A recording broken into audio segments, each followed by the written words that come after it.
দর্শক, আমরা short video করতেছিলাম বলে আমাদের ভিডিওটা ডিসকানেক্ট হয়ে যায়। তো আমি পূর্ণাঙ্গ ভিডিও আপলোড দেব পরবর্তীতে। তারপরে আপনারা শর্ট ভিডিওটা দেখতে থাকুন, কারণ আমার লাইভ সিস্টেমটা চালু হওয়ার জন্য শর্ট ভিডিওগুলো দেখুন।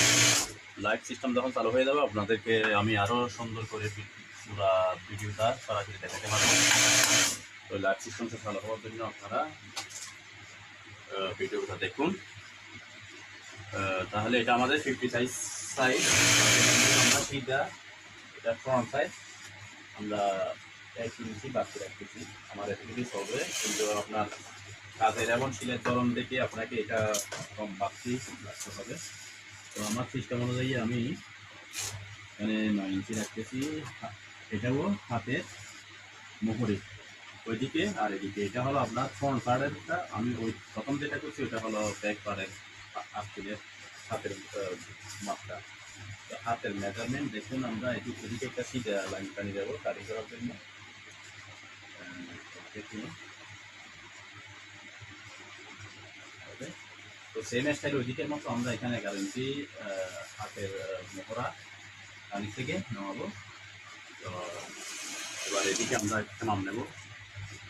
ধরেন এখান থেকে আমরা 18 ইঞ্চি নিচের গ্যাসটা রাখবো। ওখান থেকে 2.5 মাইনাস দেবো, কারণ সামনের এখানে গ্যাস থাকবে 6 ইঞ্চি, সেজন্য এক পার্টের মধ্যে বাদ দিয়ে দেবো। তাহলে আমার পুরো এখান থেকে আরেকটা মাপ নেবো সহজ সবার জন্য। 28 সেম স্টাইলে এই দিন তাহলে এখান থেকে আমি আমার গ্যারের মাপটা নিয়ে নিলাম 18 পর্যন্ত কাটছি। আমি এভাবে সিধা আসতে নিয়ে কাটিং মার্কটা দিলাম। তাহলে পিছনের পার্ট আর ব্যাক পার্ট আলাদা করার জন্য এখানে কাটিং হবে।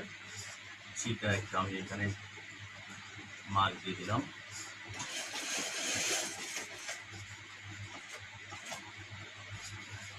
দর্শক দেখুন, এভাবে কাজটা করতে হবে। এবার আসুন সামনে আমি যেই 2.5 ইঞ্চি করে ফেলাই দেবো, 2.5 ইঞ্চ এই পর্যন্ত একটা সিধা আমি আরেকটা লাইন বানিয়ে দেবো।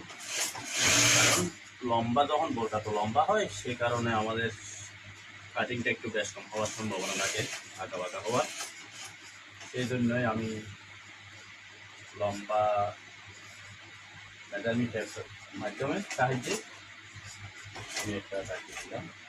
বাস হয়ে গেল আমাদের মেজারমেন্ট। এবার কাটিংয়ের পালা।